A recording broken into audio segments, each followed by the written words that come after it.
എൻ്റെ പേര് മനോജ് വാഴക്കുളം. എൻ്റെ തൊഴിൽ ആനപ്പണിയാണ്. ചെറുപ്പം മുതലേ എൻ്റെ അമ്മയുടെ കുടുംബത്തിൽ ആനപ്പാപ്പാന്മാരുണ്ട്. എൻ്റെ അമ്മാവന്മാർ രണ്ടുപേരും ആനപ്പാപ്പാന്മാരായിരുന്നു. അതിൽ എനിക്ക് 3 അമ്മാവന്മാരാണ്. അതിൽ 2 പേരും ആനപ്പാപ്പാന്മാരായിരുന്നു. മൂത്ത അമ്മാവന്മാർ 2 പേരും. മൂത്തയാളുടെ പേര് വാസുവെന്നും രണ്ടാമത്തെ ആളുടെ പേര് രവിയെന്നും ആണ്. എൻ്റെ അമ്മയുടെ കുടുംബത്തിൽ അമ്മയാണ് ഏറ്റവും മൂത്തയാൾ. അപ്പം മൂത്തയാളുടെ മകൻ എന്ന നിലയ്ക്ക് അവരുടെ കുടുംബത്തിലെ കുട്ടികളിലും മൂത്തയാൾ ഞാനാണ്. അപ്പം എല്ലാവർക്കും എന്നോടുള്ള വാത്സല്യവും കരുതലും കൊണ്ടാണെങ്കിലും അമ്മാവന്മാരാണെങ്കിലും ആനയുടെ അടുത്ത് കൊണ്ടുപോവുകയും ആനയുമായിട്ട് അടുത്ത് ഇടപഴകാനുള്ള അവസരങ്ങൾ ഒരുക്കി തരികയുണ്ടായി. അങ്ങനെ അതിരുകളില്ലാത്തൊരു സ്നേഹം കുട്ടിക്കാലം മുതൽ ഈ ആനകളോട് എനിക്കുണ്ടായി തുടങ്ങി. ആ ഒരു സ്നേഹമാണ് എന്നെ ഒരു തൊഴിലിലേക്ക് നയിക്കാൻ ഉണ്ടായ സാഹചര്യം. ഞങ്ങളുടെ നാട്ടിൽ ആ കാലഘട്ടങ്ങളിൽ തടി പിടിക്കാൻ ഏറ്റവും കൂടുതൽ വന്നുകൊണ്ടിരുന്നത് വെങ്ങല്ലൂർ കുഞ്ഞമ്മണിയണ്ണൻ്റെ ആനയായിരുന്നു. അവളുടെ പേര് രമണി എന്നായിരുന്നു. വളരെ ശാന്ത സ്വഭാവവും ഉള്ള ഒരു ആനയായിരുന്നു.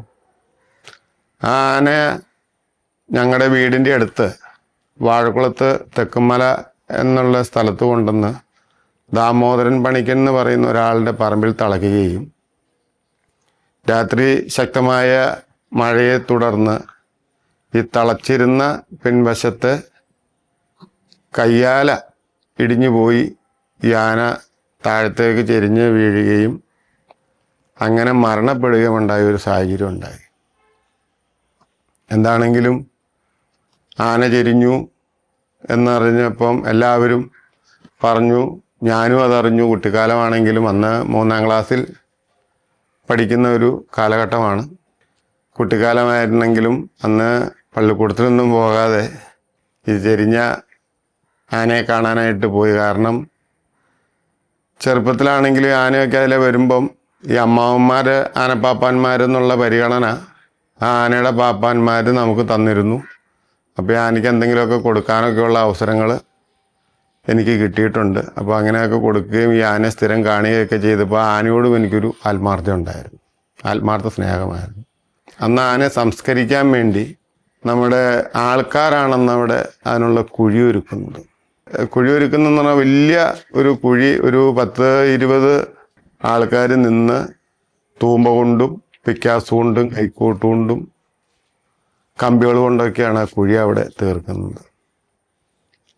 അത്രയും ഒരു വലിയ കുഴി അതിന് മുമ്പ് കുത്തി നമ്മുടെ ചെറുപ്പകാലങ്ങളിൽ കണ്ടിട്ടില്ല. പക്ഷെ എന്താണെങ്കിലും അന്നേ ദിവസം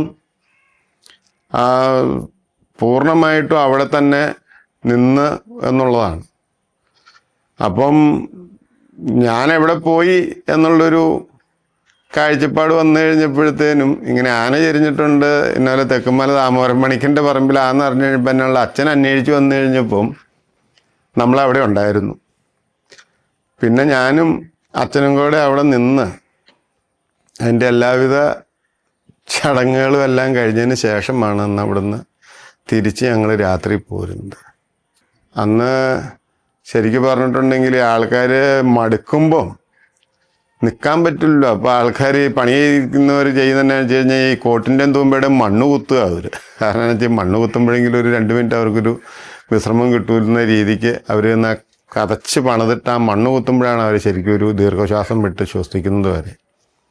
അപ്പോൾ ആ ഓർമ്മകളൊക്കെ മനസ്സിലേക്ക് വരുമ്പം അതൊരു വലിയ വിഷമമുണ്ട്. ഇന്നും ചെറുപ്പകാലത്തിൻ്റെ ഒരു നോവെന്ന് പറയുന്നത് അതാണ്. നമ്മളിത് വിഷമിക്കുന്ന ഒരു ഇത് കണ്ടു കഴിഞ്ഞപ്പോൾ ആന അല്ലെങ്കിൽ വേറൊരു ആനയുടെ സാമീപ്യം നമുക്ക് ആ ഒരു മനോവിഷമം കുറയ്ക്കുമെന്നുള്ളൊരു കാഴ്ചപ്പാടായിരുന്നിരിക്കാം. എന്താണെങ്കിലും നമുക്ക് ആനയുടെ അടുത്ത് കൂടുതൽ ഇടപെടാനുള്ള ഒരു അവസരം അമ്മാവന്മാർ നമുക്കുണ്ടാക്കി തന്നു. ആനയുടെ കൂടെ നടക്കാനുള്ള അവസരങ്ങളുണ്ടാവുകയും 4ാം ക്ലാസ് വരെ പഠിച്ചോളൂ. 4ാം ക്ലാസ് വെച്ചിൽ പഠിത്തം നിർത്തി കഴിഞ്ഞപ്പം ആനപ്പണിക്ക് പോകണം എന്നുള്ളതായി. അങ്ങനെ നമ്മളെ ആശാൻ്റെ കീഴ് കൂടെ കൊണ്ടുവന്ന് ചേർത്തു. ആദ്യ കാലഘട്ടങ്ങളിലൊക്കെ ആണെങ്കിലും നമുക്ക് ഒന്ന് രണ്ട് പേരുടെ കൂടെ പോയി കഴിഞ്ഞപ്പോൾ നമുക്ക് അതിനൊരു ഇതുണ്ടായില്ല. കാരണം കുട്ടിക്കാലമാണെങ്കിലും നമ്മൾ മരമൊക്കെ കയറുമായിരുന്നു. അപ്പോൾ ഈ പട്ടവട്ടലും കാര്യങ്ങളും ചായ മേടിപ്പീരും അങ്ങനെയുള്ളൊരു കാര്യങ്ങളൊക്കെ ആയിട്ട് പോയി. അപ്പോൾ ആ വിവരങ്ങളെല്ലാം അമ്മാവന്മാരറിഞ്ഞു. അപ്പോൾ അമ്മാവന്മാരുടെ കൂട്ടത്തിൽ കൊണ്ടുപോകാനാണെങ്കിലും അമ്മാവന്മാർക്കൊരു വിഷമമായിരുന്നു. കാരണം ഒരു ശിഷ്യൻ ആകുമ്പം ഒരു തൊഴിൽ പഠിക്കാൻ ഗുരുനാഥൻ പല വിധത്തിലുള്ള ശാസനകളും ശിക്ഷണങ്ങളും കാര്യങ്ങളുമെല്ലാം ഒരുപക്ഷെ തരേണ്ടി വരും.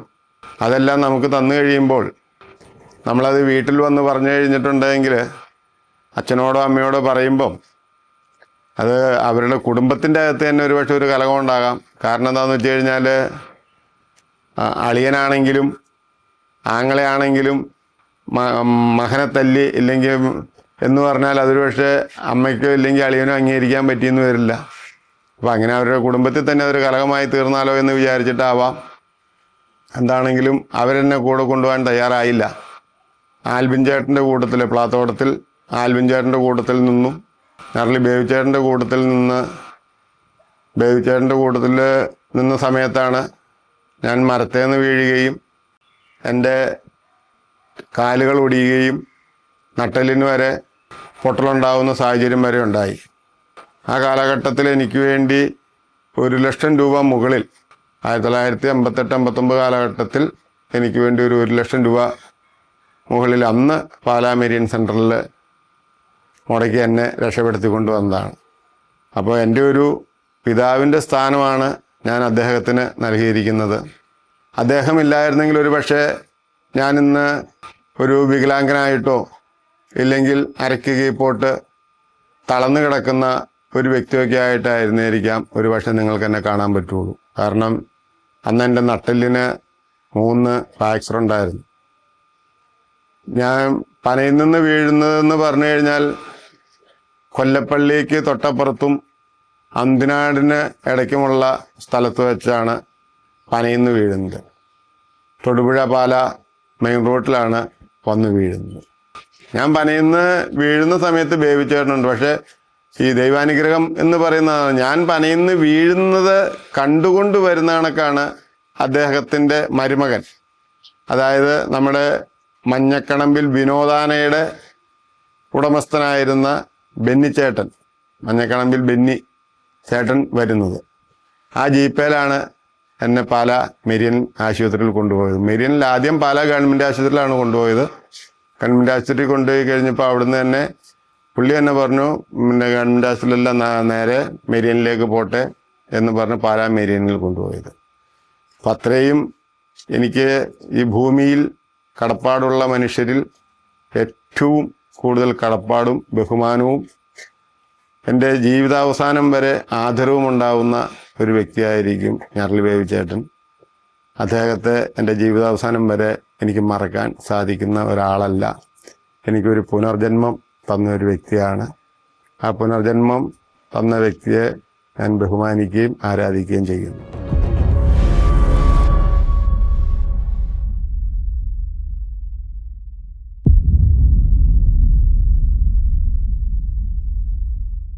ഔഷധി പൊതുമേഖലയിലെ രാജ്യത്തെ ഏറ്റവും വലിയ ആയുർവേദ മരുന്ന് നിർമ്മാണ സ്ഥാപനം.